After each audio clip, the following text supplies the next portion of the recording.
Hey, travelers. Welcome back to my podcast, Life's a Voyage. I'm Tot, and we're going to talk all things life and travel and business and photography. And today we are joined by Bryant. Hi, Bryant. Hi. And Bryant, you are one of my very good friends, Aaron's boyfriend, and you are also Australian. Yes, a straight Brisbane radio host from Brisbane, Australia, and boyfriend of an American. Yeah, so welcome to the podcast. Thank you. Welcome to here, I guess, the country. Oh yeah, welcome to America. Thank you. I'm not as excited to welcome you to America as I am to welcome you to the podcast. Okay, so let's just get started. Let's talk really quick about why you're here, what you've been doing in America, and then we'll talk about Australia. And today we're kind of really just going to talk about the differences between Australia and America from two different perspectives, obviously, and kind of just see what's going on the other side of the world. But yeah, so what are you doing here? What am I doing? So the long and short of why I'm here. Okay, I was on a dating app. And I think the dating app mentioning is important because I think it's a part of the American culture that has interested me. Because I went on a dating app, which I don't know if we can. Let's not name it. I don't know. Okay, no. All right, yeah. There are many dating apps available, listeners. No, so I went on an American dating app. I went on a dating app that had a headquarters in New York City, and therefore assumed that I also lived in New York City. And then just set my default location as there. Apparently there was like a pop-up that allowed me to not do that. But in addition to being Australian, I'm dyslexic. So I just yeet those things as soon as they come up. But yeah, and then kind of before I realized that I didn't in fact live in New York, I'd matched with an American lass. A beautiful lady from America. And we'd kind of, just hit it off started talking from there during the pandemic. And she'd been my in-phone girlfriend for 2 years. And I'm here on a reconnaissance mission. And she exists. She does exist. She's here. My mum is very grateful to know that. This isn't an episode of Catfish. Erin very much exists, and she is in the room with us currently. She gave us the wave. Yes. So that's why you're here. I'm here to explore America and bring back an American down under. Yeah. Yes. So you're taking her away from us. You're bringing her back with you. I am. But I mention the app story because I think it's an important part of American culture. This assumption that there aren't people outside of New York City, are there?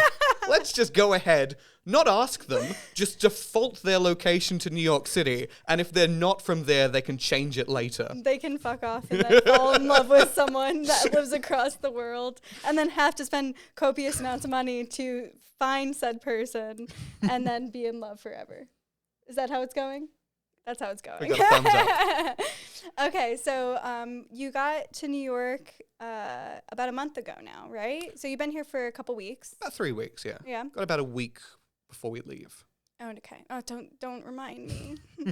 Don't remind me. I'm so sad and so happy at the same time. Okay, so in the past 3 weeks, what have you been up to? I mean, I know what you've been up to, but no one else knows what you've been up to. So we started first couple days in New York City, Mm-hmm. did all those amazing tourist things, went and saw Broadway show, Carolina or Change, amazing. Went to the one that isn't the Empire State Building. We went to Summit 1. We went to Summit 1, Yes. which I like because it's as tall as the Empire State Building, but then you get to look at the Empire State Building, which as a tourist was much more exciting a prospect to me than actually being in the Empire State Building and looking out over some glass building that had been made 2 years ago. Yes, and as an American who has done both, I would actually also like to agree that it was much cooler than going to the top of the Empire State Building, and there was definitely a lot more of an experience. And I feel there are very few buildings from which you can look at the Empire State Building. No, yeah, it's a pretty big one, so you have to be pretty high up to be able to see it from that view anyway. Yeah.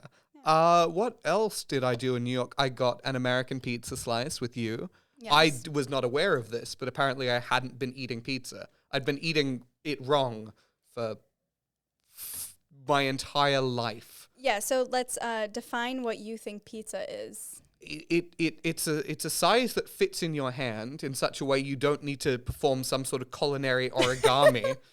The crust is thick. It has about 6 toppings, I'd say generally. Mm-hmm. Yeah. Thick crust. Thick crust. That's like the no-go for me. I was both horrified and delighted that when it was served to me on a napkin, by the time I'd taken it to sit down, the napkin had become opaque. Yeah, all the grease. You have to soak up the grease. You don't do that? There is no grease. If you turn it sideways, it doesn't leak. But what kind of cheese are you possibly using then? I don't. It's just called Australian Tasty, which I think is the same as American something. Like American cheese? I think it's just American cheese. Cheddar? You put cheddar on pizza? Yeah. They're Tasty wrong. cheese. Okay, yeah. So we had actual pizza for the first time in your life.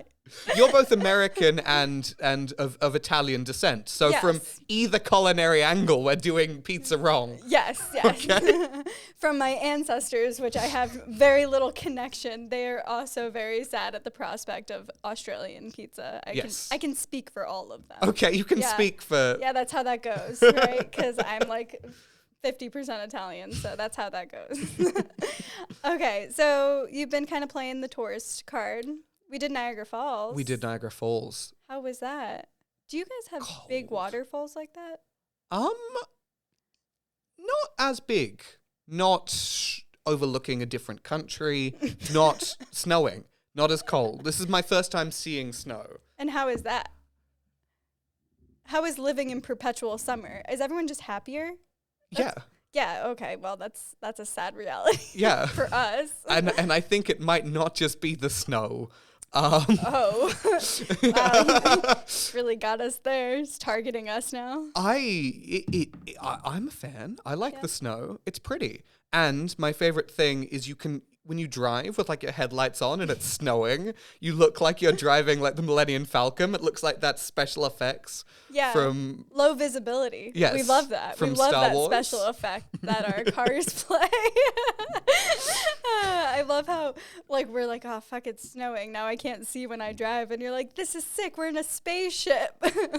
I'm very excited at the prospect of being able to say like fuck on a podcast. Oh, can you not curse? We're a government-controlled radio show. Okay, wait. Yeah, let's we're not allowed to that. We're not allowed to swear. So you're on the air a lot. I am live to air every Sunday. Let's plug 7 it till real 9. quick. Yeah. What's the name again? To Infinity on 4ZZZ. I'm going to break down the wall. I'm going to look barrel into your camera. To Infinity, 4ZZZ, 102.1 FM. If you happen to be in a radio in Australia. If not, 4ZZZ.org.au. It's on 7 till 9 a.m. on Sundays, which is 4 it's later in the till Math. 6. 4 to 6 7. p.m. 4 till 7 p.m. 4 to 7 p.m. Aaron, can we confirm? 4 to 6 4 p.m. to 6 p.m. EST. EST. We got it. Okay. So I'm not allowed to swear, though. you're allowed to swear on my podcast. That's nice. Yes, we just put a little checkbox that says explicit. Little E warning. Yeah, on all of my episodes because I love to curse. So yes, welcome to the Explicit Life's a Voyage podcast. Yeah. And that's exciting because we're not government controlled. That's even more exciting to me than snow. Also, this wonderful labelless water. Because nothing tastes as good as not being sued. Well, I just don't want to give Wegmans any more clout than they already have. So have you done the Wegmans experience? What is a Wegmans? You didn't bring him to Wegmans? Oh, he did not go. I went, okay, so the benefit of dating someone who is an American is you go to both like the touristy things, then you go to just the random shit from where they grew up. Mm-hmm. We went to the Crayola factory. Yes. Aaron's originally from Pennsylvania. For those that don't know. In PA. That was more exciting than anything in New York. That's where they make crowns. We get Crayola in Australia. You get crowns. Yes. Went to Outback Steakhouse. It's crayons. In Sailors. Crowns. Crayons. Crowns. Not crowns, crayons. Crowns. Crayon, but crayons. So, you want to color in your zebra. That's with a crown. No. Okay, we're never going to agree on this. Okay, but you said. I went to Outback Steakhouse. Yeah, we went to Outback Steakhouse, and I'm going to say that was maybe the second time I'd ever been in my life, and you had been twice in the past 2 weeks. It's not Australian in the slightest. There was kangaroos on the wall, man. What do you mean? There was kangaroos. The one that we went to in Pennsylvania had a man boxing a kangaroo. But don't you do that? Don't you square up with kangaroos on the weekly? That's what they do in Australia, right? That's the American view of what Australians are up to all the time. They're just boxing kangaroos. You haven't boxed a kangaroo? I've never won. So you have tried. Yeah. It is a pastime. 100%. It's a national sport. Right. Yes. School buses don't exist in Australia either. You just get inside the pouch. Yeah, of the kangaroo. And of the kangaroo and just hope that it drops you off somewhere near your school. Oh, in Canada. I love that. Oh, gosh. Okay, so wait, I wanted to backtrack to Aaron bringing you to random shit because that's like American things. Like we just every place in America is like very different. So like there's the PA shit, which you kind of had a rundown of, and then there's like the New York shit. And part of New York is Wegmans. And so before you leave the state, you must go to Wegmans. And I think there might be a Wegmans by you guys. You can probably do it at home. Okay. But it's a grocery store. Right. And it's from Rochester, so it's a way of life here. Okay. So the reason why I took the labels off the water is because Wegmans is a cult, and I'm not a part of any cults, and I'm not trying to sponsor any cults. So that's the actual rundown about why I took the label off the water. Off the Wegmans water? Yes. Okay. We're going to stop saying Wegmans. I'm trying to think of any Australian brands of water. Well, it's not necessarily the brand of water. It's just the fact that Wegmans puts their brand on everything. Right. It'd be like a Coles brand water. Wait, like Kohl's like the clothing store? No, Coles like the supermarket. Oh, yeah, we have a clothing store. We don't have the supermarket. But yes, it would be similar. Okay, right. Yes. And a Woolworths? Do you guys have Woolworths here? What is that? The grocery store? Yeah. Oh. We have Wegmans, and we have Giant, and we have... We both have Publix Aldi. in Florida? Yes, Aldi. That's something we can agree on. That's international MVP. Yes. And we love Aldi. we actually do stan Aldi so hard in my household. Yes. What else American has excited me? I went to a diner in Saylorsburg, Pennsylvania, and I genuinely think I was the first foreign person this woman had ever met in her life. Was she blown away? She was pretty excited. Yeah. Several other people, I think, in Saylorsburg, Pennsylvania, just assumed that I was putting it on. Yeah, That I'm sure that most people do. This can't be real. Yeah, no, why would you be in Saylorsburg, Pennsylvania? Besides the fact that Aaron lives there. There's no reason to go there on this planet. Sorry, Aaron. Aaron agrees. It's a drive away from the Crayola factory and Hershey's. And Hershey, which is where I'm from. The little chocolate bars. kisses. Yeah. Yes. Yes. I think we just have the kisses. I don't know if you guys make Reese's? Do you have Reese's? Reese's cups. No. Peanut butter and chocolate. No. Oh my God, Aaron, I have horrible news for you. They don't have Reese's where you're going. Oh, there's a mental breakdown happening in the room now. Oh, you only have Kisses. You don't have Reese's. No. I'll ship you Maybe. a box. Yeah, we're gonna ship Aaron a box of Reese's. Yeah. I mean, they're iconic. You would know. They're the best chocolate. Australia is like America, in of that different states are into different shit. I'm sure you could find Reese's in. No, Reese's is a nationwide phenomena. Well, no, but I'm sure one of the 6 states has adopted Reese's. Just probably not mine. Okay, maybe Sydney. Maybe we can find them. That's the bigger. Yeah, I reckon an Aldi in Sydney. Yeah. Would hook you up with some Reese's. Aldi does sell Reese's. Yeah. Here. So maybe you have them at Aldi. Yeah. Okay, so let's talk about where you're actually from in Australia, because no one knows that yet, but I know that. Sure, I'm from Brisbane, Australia, which is It's the capital of Queensland. It's near the Gold Coast, the Sunshine Coast, near the beaches. I am very passionate about Brisbane, so I'm like Brisbane community-based radio conglomerate is my brand. So I'm very into the Brisbane music scene, which is a kind of it's pop, but everyone's a little bit sad about singing it. Did Amy Shark make it here, or like Mole Rat, or no? None of no. All these are just names with animals after them to me. The Go-Betweens. Go-Betweens, I know. Yeah, I did a gig shortly before the tragic death of the singer from Mental as Anything, which you guys might know from like Crocodile Dundee, like the "Hey there, you with the sad face, come up to my place and live it up." Maybe I know that. Yeah, okay. That rang a bell. There was something going on up there that might have some semblance. So Brisbane music scene, Fortitude Valley. Right, and so I feel like a lot of Americans, myself included, when I had no clue about anything about Australia and actually thought that it was a myth and did not exist, like some people actually do. That's a real rumor here in the States. Yeah, there's a rumor that you guys just don't exist. If you put this to YouTube, I'm sure you'll find comment videos saying that I'm a paid actor. I should clickbait it. Yeah, I should clickbait it and be like, talks to an Australian.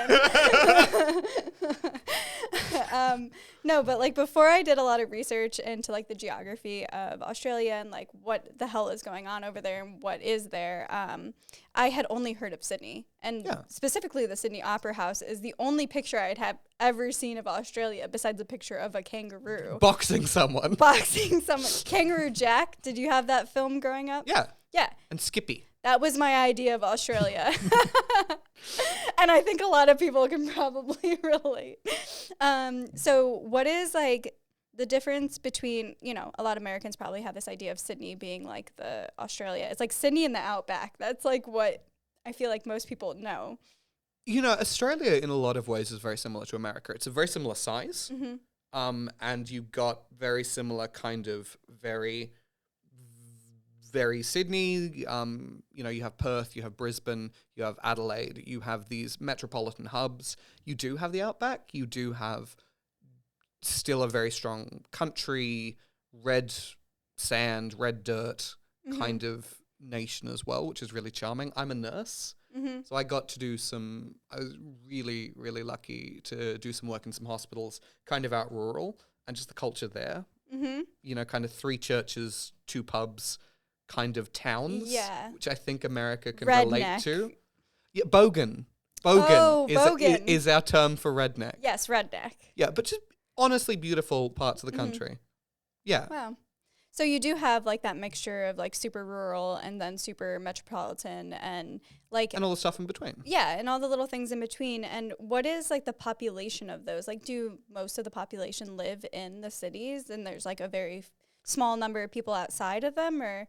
We have occupied, although Australia is the size of America, we've occupied the 4 corners and some of the brim. All the middle of Australia is desert. It occupied entirely by camels. Okay. Are they aggressive? I've never seen a camel, but they're everywhere in the middle of the country. Okay, good. Which is why I've never seen. Like one of our main exports is camels to Saudi Arabia.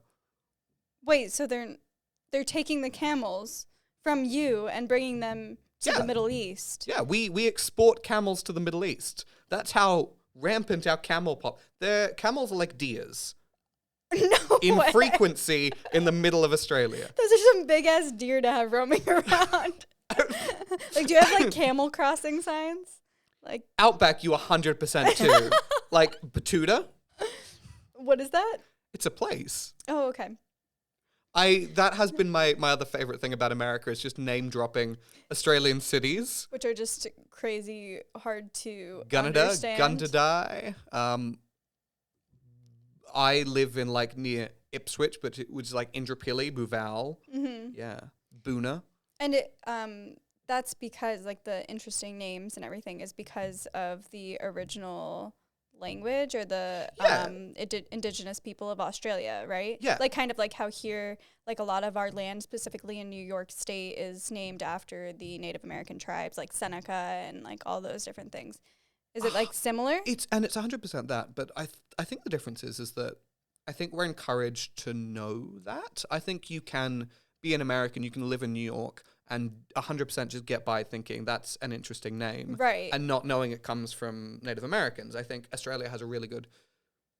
Well, I'm not going to say that. I think we have a very different kind of relationship with our First Nations people. Right. I think there's still a whole lot of improvement that can be made globally with almost any country in its relationships with the traditional custodians of its lands.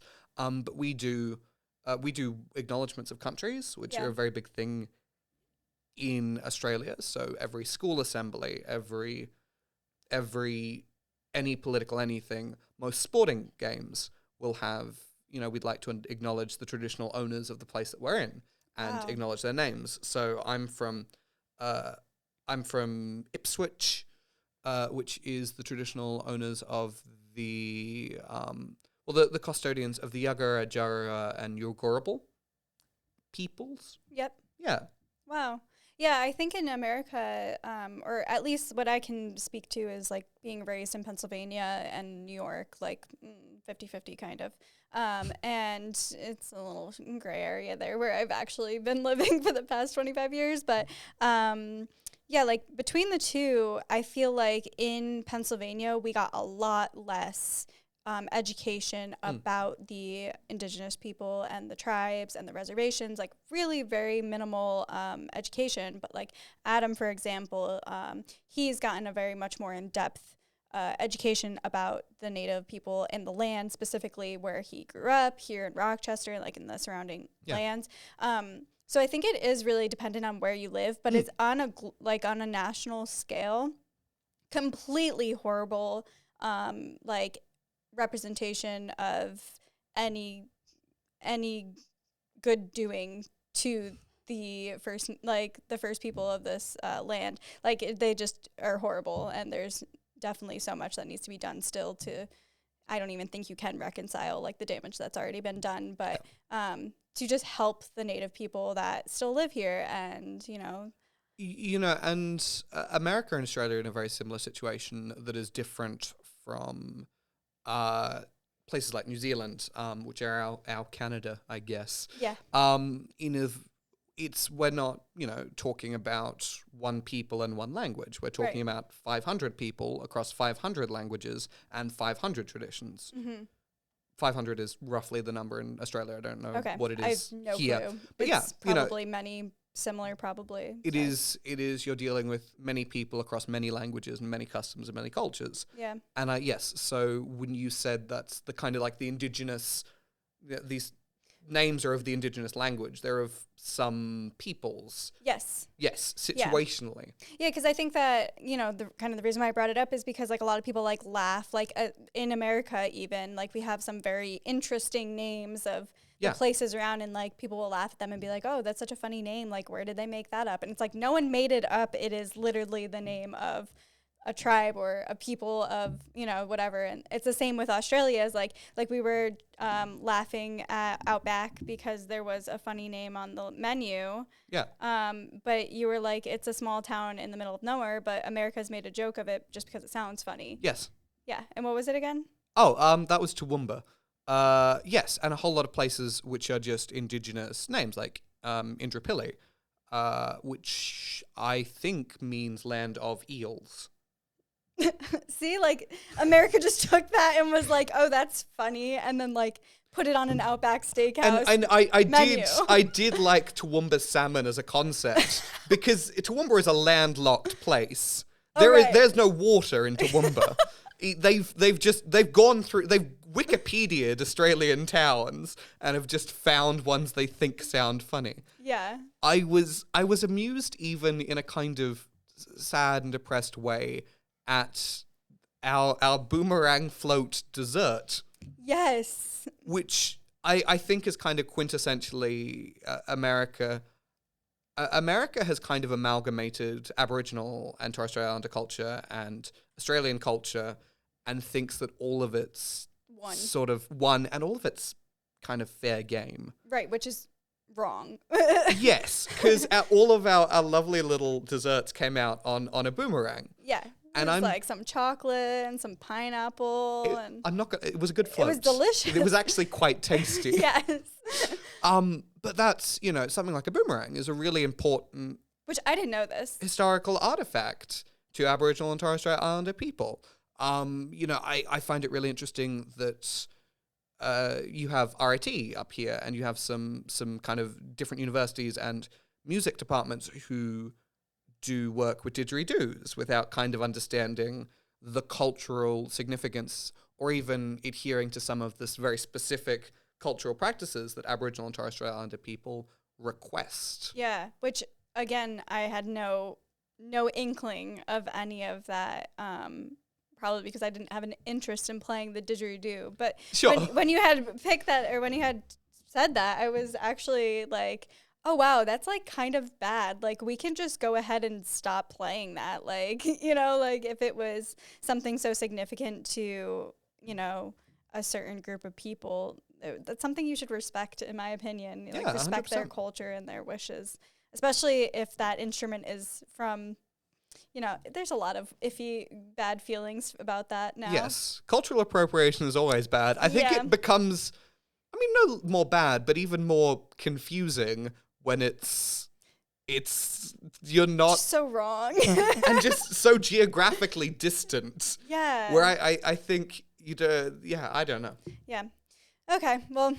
Todd and Bryant solving racism. Yeah, what are we doing? We just went off on that. Yeah, neither of us, to clarify, neither of us are qualified to talk about no. the First Nations people of either of these countries. No, it's just something that we have been discussing because it has come up, and I was super intrigued to know that, like, I know nothing, and I'm like, well, maybe now I need to do my own research. Yeah, and, just from an outside perspective, I think it would be a very different country if America kind of nationalized the education requirements, so, which they are in Australia. It's weird to me that Adam, your partner, got a different kind of education about First Nations people than you did. Yeah. And that doesn't happen in Australia. Right. It is mandatory nationally. It's mandatory in most of the degrees you do as well to learn about Indigenous culture, if that's an impact. I studied health courses. All the health courses talk about the way that... As they should. Yeah, First Nations people engage with our health system. It's much more of a national education system in general. Yeah, we could talk all day about how the national American school system has failed us all, but that would be like a very long topic because just the...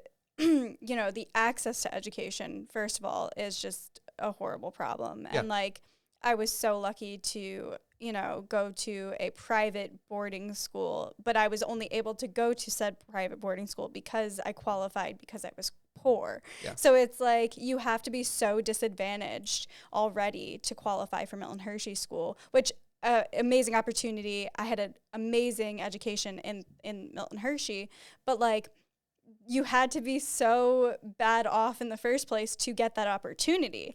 And then there's all these people that fall in this middle ground of like middle class, where like Adam, for example, was middle class. He went to public school and he wouldn't have qualified for anything that was for disadvantaged people, but he didn't really have the money to go to like a fancy private school. So it's like you kind of just get whatever is like given to you at public school.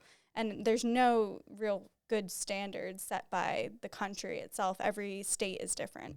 And I suppose I didn't kind of realize as well, and I think a lot of Americans don't. Australia and America are one of very few nations that have middle class. Middle class. And and I think it contributes a lot to the overall culture. Mm-hmm.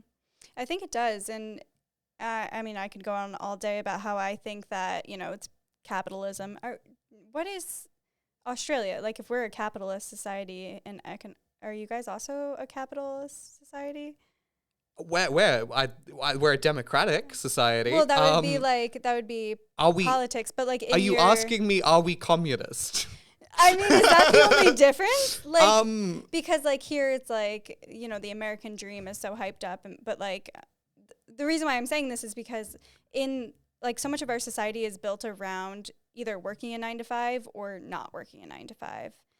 And we're socialist. Really. Socialist. Realistically, we're a nation in which capitalism is very much a thing, but there are much more systems in our government to keep capitalism out of some of the really fundamental places in like which education. Yeah, America hasn't. Education, healthcare. Yeah. Well, those are the two biggest impacts on anyone's life, and they are very much driven by capitalism and like how people can make money off of. 100%. But you know, but just like in America, the coal industry has more than its hand in government policy. Yes. Yeah. We are still very much about money and corporation and special interest. We just our government is very much set around keeping that out of some of the most fundamental places like education and healthcare. Yeah, and I think that might be one of the reasons why Americans have a different view of Australians, or like me specifically, even just like why I feel like you guys are doing so much better than us is because you do have some of those separations or like, you know, lines. You guys draw the line. Like there's no line in America. And we were talking about this the other day about how America is like this like free religion state, and like everyone comes here to have like freedom of religion, and like everything is like about freedom in America. But then there's like all these things in place that like prevent people from living like quality of life, like good life. But then in Australia, you were telling me that there's no separation of church and state, and everyone is living like I'm sure the quality of life is much better there. It is interesting that there is this. America made such a big thing from separating church and state, right? And yet it's become one of the most sort of religiously defined nations. I was really interested to see that the back of your money, it was the $20 bill, I think really scared me the most, because there was just... Charlie's walking around, sorry. He's distracting me. Yeah, on the back of the $20 bill. You have In God We Trust on the top of the money, and then the White House on the back of the picture. Yeah. You know, Australia it's an Anglican nation. The church, Australia is still a monarch. It's still, you know, the Queen is still our figurehead, and therefore the national faith is still the Church of England, the Anglican Church, although it's not a practical thing. We still have very much protection and freedom of religious rights. But yeah, from a nation that isn't specifically secular, we also, you also seem to be the most kind of fixated on religion. Yeah, it's very weird. And like as someone myself who doesn't really practice any religion, or like am part of any religious groups, it's very weird to see how ingrained religion is in like everything in America, when it's supposed to be like, well, you should be able to do anything, but it's so ingrained. And like you do have that freedom of religion. I'm not saying you don't. Like obviously I don't practice religion, so I'm fine. But it's just like... And I mean, that is freedom of religion in of itself. Exactly. Yeah. But as someone who doesn't give a shit about religion, having to have it shoved down my throat until I graduated high school was like, okay, like I'm done. I'm good. I'm the opposite. I'm quite religious. I went to a religious high school, and I went to a religious high school because I was religious, not just because it's where good private education and good private education money goes. Another argument. Another thing. But it's different. I think to be religious in Australia is different to be religious in America. Yeah, because we were also talking about how, because in America, and I don't know if this is American specific, but in my family specific, my mom was raised Catholic and then is now Christian. And growing up Catholic, my aunt was gay, and like that was a huge issue because they were Catholic. And it's like even in Christianity, my mom was like part of a couple of churches that like wouldn't let me read the Harry Potter books because that's like witchcraft. Like, it's very weird shit, in my opinion. But like the fact that here in America we associate like religion with like some radical views, like not supporting women's rights, like abortion, or not supporting gay rights and stuff like that. It's like those things shouldn't be associated with a religion, but in America they are. And that, I think, is the stem of a lot of problems. And you were saying that it's not like that in Australia. No. Like those issues aren't attached to religions, and you're a religious nation, and those issues aren't issues. Especially in Queensland, it's interesting. In Sydney specifically is probably at least of the Anglican Church, which is the Queen's one, is probably one of the most conservative. And they do things like pray that the Sydney Gay and Lesbian Mardi Gras is going to be rained out each year. Despite the fact that I think for, not to stereotype, but I think quite a lot of the attendees of the Sydney Gay and Lesbian Mardi Gras are quite happy to be drenched with a bit of rain and a nice lovely gay rainbow to be held above their float. There are some people that are a little bit intense in, I think, most countries. Yeah, there's extremes everywhere you go. But kind of what I was saying was like the general vibe here is very different from the general vibe there when it comes to religion. Australia considers America, I mean, not to speak for the country, but I think we consider America an extremist nation as far as its view on Christianity. I mean, I think I do too. Yeah, I think it's taken a very extreme approach to faith. Yeah. And the interesting thing about Australia and America, well, one of many, is I think there's this. America is home to some of the kind of leftist views, to some of the most progressive policies, to some of the most progressive changes, to some of the most progressive art. And nationally, it's probably still a somewhat progressive nation. Mm-hmm. You had gay marriage considerably earlier than Australia did. Mm-hmm. That was like 2016 for us. Yeah. That was really recent. So that is a state by state. Like, it really comes down to state by state. Yeah. But I think that all of the Australian population is much more progressive than the American population. Mm-hmm. There's such political extremes in this country. Yeah. In such a way that is less so in Australia, and maybe a lot of that comes from as well. There's a lot less flag waving. We have more than two governments. That we have more than two parties. Mm-hmm. Yeah, so it's not as much black and white. There's a lot more gray area. A lot more views being considered than here. And like here, it's kind of like. I think it forces you kind of into having these extremes. It does. And there are other parties here, but like, do any of them get to say anything? Not as much, and that's, I think I agree, is like definitely not a good look. It's definitely not, it's not helping us at all. So yeah, I agree. I think that a lot of it is like just charged by politics, and I don't want to rant about politics the whole podcast because that would just be boring because we can just shit on the government for 50 minutes straight, but we don't need to do that. No. Okay, so what are some of the biggest differences you've found, or some of like your culture shocks? Tipping. I still don't understand tipping. And every time I think I understand tipping, there's like, I find myself in a situation where does tipping happen now? Mm-hmm. Like in a bar? Yes. But does that happen should you do it every drink? Should you do it at the end? Actually, this is a genuine question. Yeah. if you run a tab, then you just put the tip on the end. Okay. But if you're, at a club and you're just like going up getting a drink, then I would tip every time I got a drink. Tip every time If you didn't have a tab going, yeah. Yeah, and then like we did bag check at a hotel, and I love this story. I was kind of really proud, and I'm like, well, somebody's taken my bags, and I'm gonna give all of my tipping money to them because we were about to leave.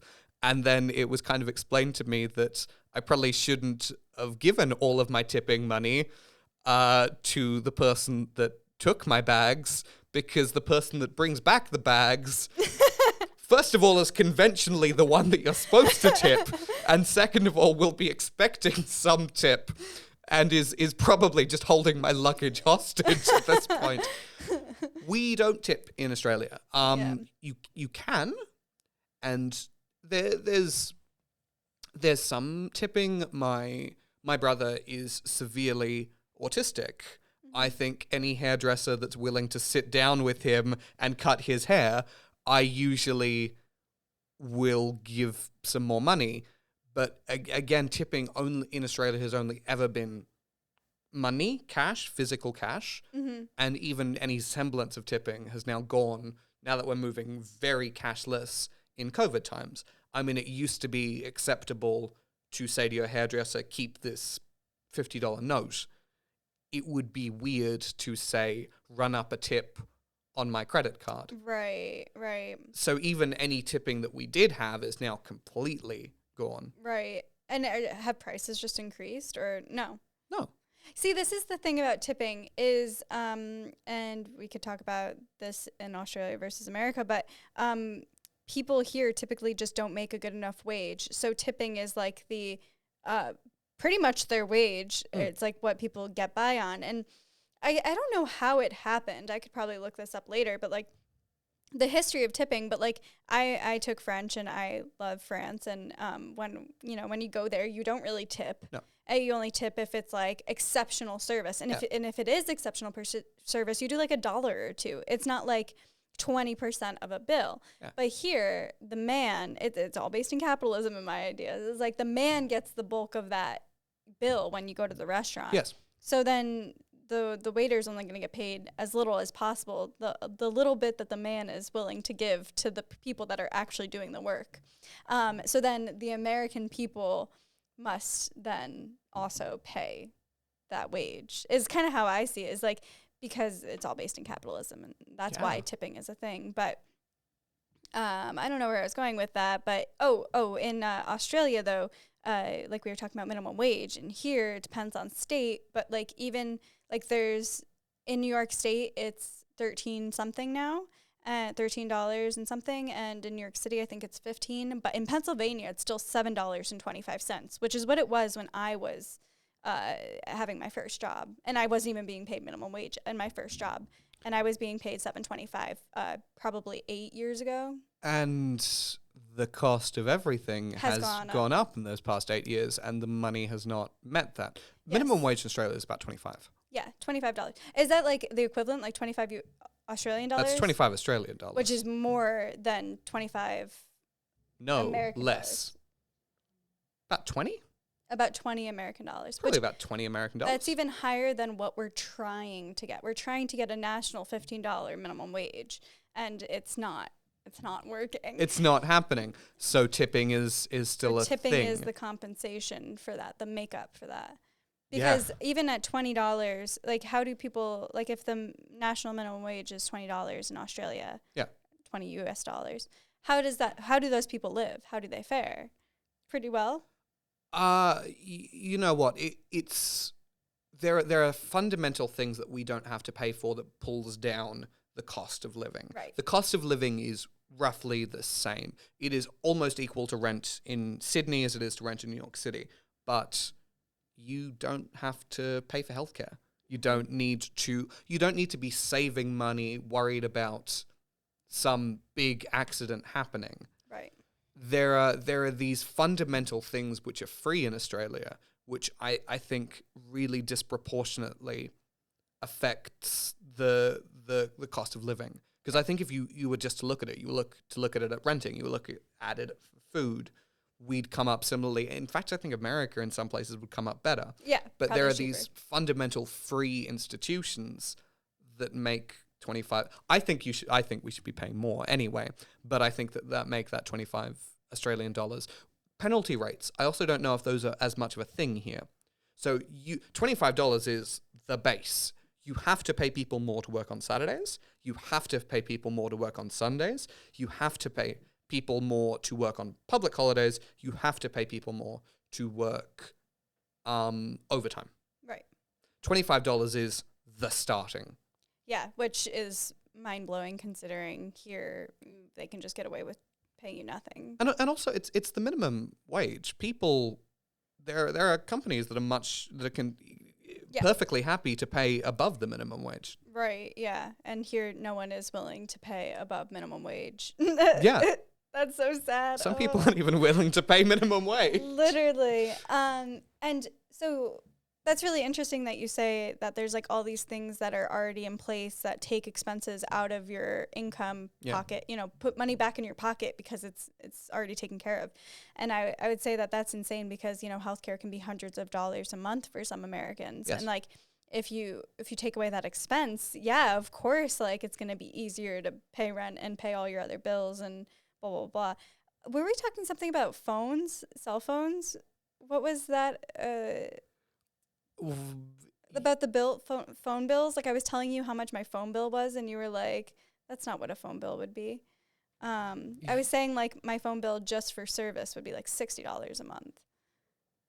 Just for what? Sorry? Just to use my phone. Just to have your phone? Not including me purchasing the phone. Like with Verizon, I paid $60 a month just to be able to use cellular data. And all the texting, all the calling, all the data? Yeah. Yeah, mine's probably about that, but I also don't own any of the technology I own. So yeah, that is more expensive. So that's with the phone bill, like with paying for your phone. That's 84 Australian dollars just for service, not for the price of my phone. I pay $100. That's fairly equal. I pay it's a little on the much side, but that's not outrageously different. I thought we were talking about something where I was like, okay, wait, that doesn't make sense. I pay way too much. I already know I pay too much for my phone. It's okay. It's a business. This could have just been your own crisis about your own phone bill. I could just be very upset about paying how much I pay. It was probably health insurance that you were talking about. Health insurance is so sad, but it's fine. Everything's fine. The interesting thing about health insurance as well is health costs more. Not even just free healthcare, not free healthcare. Because Erin, when she comes to Australia, is not going to be entitled to our free healthcare. We offer it to reciprocal nations, so other countries with free healthcare get free healthcare in Australia. New Zealand, England, France all have universal healthcare. Canada. If they come to Australia, we will treat them in our hospitals. Different levels. Some countries we only treat for like emergent care, whatever. But we will do that under the condition that they do the same. Yeah, if I go to Canada and I'm in a life or death situation, I will also not be charged for the healthcare I receive. And Erin is not entitled to any of that. But also, just we charge less for healthcare. A doctor's appointment for her to pay just completely out of pocket is the same, if not cheaper, than her copay. And she doesn't have to pay the monthly $200 for her health insurance. She just has to pay like the visit. A GP trip is about $30. Yeah, and which is just the copay here. Yeah, and if you're an Australian citizen, you do not need to pay that. That will be bulk billed. But if you wanted, if you weren't entitled, you would be paying what is essentially your copay. So the whole cost of healthcare is run up in this country. Oh, yeah, no. Again, we're going to go back to capitalism and big pharma. But it's sad here how much they mark up things that we just need to live. Okay, and then one other thing I wanted to kind of ask you about was like, what was your perception of Americans or America as like a country? Let's say even before you met Erin. Like, what was your perception of Americans, and how has that maybe changed because of knowing Aaron, or now because you've come and visited? America is America is a brand. Oh, I don't like that. It sells itself to the world. It has the monopoly on art. It has the monopoly on culture. We stream, as hard as Australia tries to have, sitcoms, to have film, everyone is going to the cinema to see the latest Marvel film. They're all going on their streaming services to watch backdated episodes of Friends. Oh, gosh. America owns pop culture, and has therefore been able to set its own kind of zeitgeist to the world. And in some ways, it matches that, and in some ways, it doesn't. America is at the same time friendlier and less friendly than I thought it would, and that I thought it would be. And it's weird, because just as I sort of lull myself into a sense of security, I kind of find myself in situations where I think, oh no, I've overestimated the friendliness. I've now put myself in physical danger, which is not a great way to feel. Australia talks more. We talk to people. We talk to the people who are bagging our groceries. We talk to the people next to us on the subway. Right. We are. We're friendlier. And I think to some extent America is much friendlier than I thought it would be, but also I think it's friendlier to people that talk like this. Yeah. I think my server would have a lot less, I think the woman at Dunkin' Donuts would want to be a lot less chatty than I am naturally inclined to be if I didn't sound like this. Yeah, when we're speaking to one another, it's a whole different ballpark than when we're speaking to someone that we know isn't from here. I don't know how you make friends here. It's very hard. It is so extremely hard to make friends. I'm not lying. It is very hard to make friends, and not just because people aren't kind and but it's like this kind of individualistic culture where every man for themselves kind of vibe. Yeah. And it's figure your shit out, no one's gonna help you. I mean, maybe people with better family and upbringings have a different vibe than I do, but really when I finished high school, they helped set me up for college. They really did. But it's kind of you finish high school, you're out on your own. You're out in the real world now, very big emphasis on the real world. And, everyone's just trying to figure out everything by themselves. And, people don't really support each other as much as I feel like we could. And it is very hard to make friends, because if you ask for help, it's almost seen as a sign of weakness. Yes. So everyone just pretends like they know what they're doing, and no one knows what they're doing. So that's kind of why it's really hard to make friends. Some of such the important people in my life, I feel I met in social situations which just could not be created in the States. Mm-hmm. Yeah. It would have been weird for me to talk to them in the situations I found them, in the way that I did. Yes. America is very friendly to tourists, but even as a tourist, I can kind of get that that's because I seem like the cartoon Skippy people to them. Yeah, that's actually very accurate. Unfortunately, I'm not very proud of that. But, I mean, I don't think I participate in that. You're friendly. I like you. Well, thank you. I like you too. Only I don't like the fact that you're taking Aaron across a freaking, not United States, across the freaking world. Well across the United States. Well across the United States. Then halfway across my country as well. I don't like that you're stealing her from me. But I do really like you. And I think that I try to be more talkative, or when I'm traveling in other countries even, I try to engage with other people, because I'm genuinely just curious about how other people live, and I'm very much open to criticizing the way we live and to being open to new ideas and other things like that. So I think I am personally more friendly, or more maybe just curious, than most Americans. I feel like a lot of Americans are my way or the highway, and I'm very much my way is probably wrong. It's funny saying that. I've realized that it isn't actually about friendliness. I think Americans are just as friendly as Australians. I think it's approachable. I think Americans are less approachable. I agree. On the street, in the subway, in the shopping line. Yeah, but I do think there is a degree to that friendliness in which, like, a lot of people have a negative connotation around certain types of tourists or in certain areas. Like when I was, even in New York City, like I'm not a native to New York City or anything, but I've been there quite a bit. And like there are certain behaviors that is touristic behavior that like are very much like joked about or, like, oh, fuck, these tourists are holding up traffic or whatever, blah, blah, blah. So it's like there is that. There is that, though. At the same time, I'm exceptionally lucky from a travel, and I mean, this is a travel blog. Yeah. I'm exceptionally lucky from a travel perspective to be Australian. Australians get very far in every country.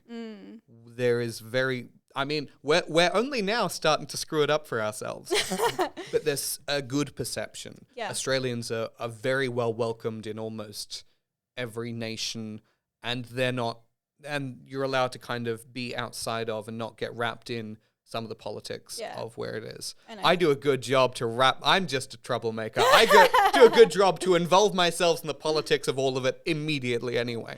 But I don't have to. Yeah. I think American tourists... It's not the same. There are some countries where they hate us. And I get it. Yeah. I get why, because we're entitled and we expect everyone to speak English and we expect like all of these conveniences at home, and it's not that way. And I think, and I'm not saying that I do this, but I feel like the general consensus is that that's how Americans are when they travel, which is unfortunate.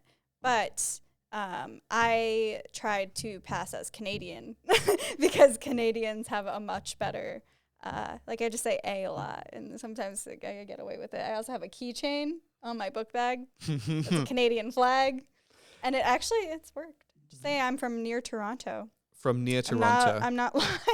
You are from near Toronto. It's true. It is true.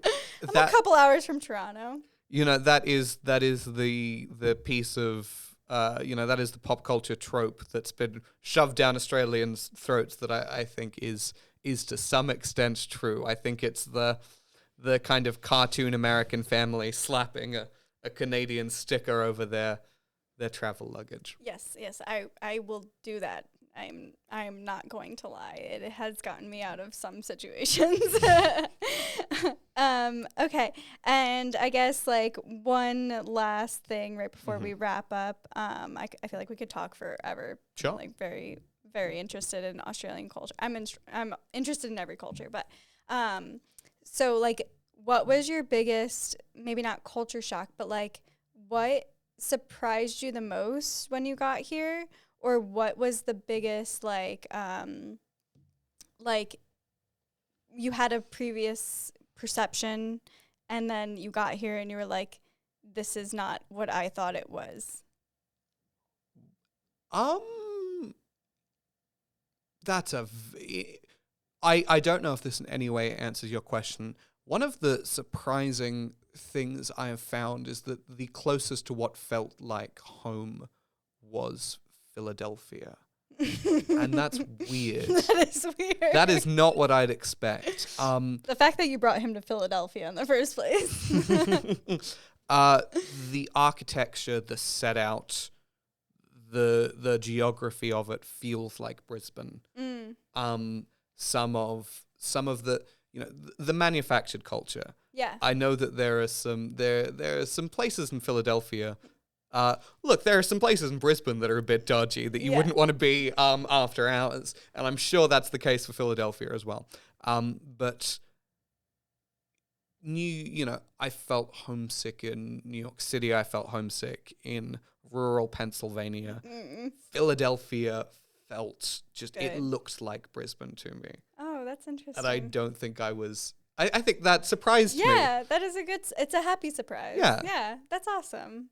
I have this weird like fondness of Philly, but at the same time like also hate it because like growing up we had like all these good memories of like going to field trips in Philadelphia and blah blah blah. But then I went to like look at schools and I almost went to Temple University, and that's in the heart of Philly, and It is very dangerous. And I was like, oh, my rose-colored glasses have been shattered at Philadelphia, and like I was getting all these. I did end up taking like online classes through Temple, and I would get these notifications like so and so was stabbed on the corner, like watch your back, and I'd be like, okay, I'm not going to Philly for school. that was the flip side of Philadelphia. Is Erin had to keep reminding me that it wasn't Brisbane. To not be just as sort of skipping through the streets as I was. Watch your back. Watch your back. But, Yeah. And it's kind of a little bit of everywhere, even when you're traveling in other countries, it's kind of like, watch your back, Definitely watch your back. There's sketchy people everywhere. There are places in Australia. The Outback. The Outback. Yeah, I think that is where it is the most dangerous to be the most American, is the Australian Outback. I'm terrified of the Outback. Why? I've only watched like murder mystery videos about the Outback. And you just know that it's the American tourists that Yes. get done in the Australian Outback. Driving down that red desert. I don't trust their that car shit. breaks down. There's Dead. There's a nice man in a Cobra, bushy white beard, gets out of his truck. Rifle. American tourists. Done. That's my idea of what would happen. Exactly. The Outback is lovely. Then a lot of the Outback, I know, will not be particularly patient of some of America's shenanigans. They should not be patient. No one should be patient with us. Like, please, someone tell us to fuck off. Like, Brisbane, Sydney, Perth, Melbourne, they're a little bit more lenient. Yeah. Yeah. Okay. I guess that's a good place to leave it. We're not going to travel to the Outback. It's pretty. Just dial it down about 15%. Dial it back, you asshole. Shut the fuck up and sit down for like 10 minutes just while we drive by the camels. Yes, the camels only in the Outback. Kangaroos everywhere. Everywhere. Yeah. And koalas. And koalas. Yeah. And Drop bears. sloths, right? I think you're just thinking of a koala there. Okay, maybe I'm just thinking of koalas. We were talking about animals earlier. I don't remember. I think that was probably a comparison to koalas and sloths. That could have been They it. live a very similar lifestyle. Yes. Very cute. And one that I, as a college student, probably fell into as well. Okay. Well, thank you so much for talking with me today. Thank you. Thank you for being pretty awesome for Erin, but also no thank you for taking her away, but also thank you because now we're going to go to Australia. Yeah. Yeah, I'm very excited.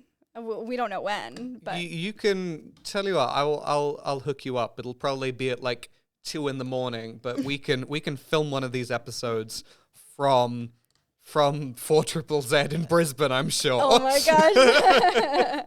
Okay, well, we'll make it happen again. But thank you again for chatting with me today. Crikey.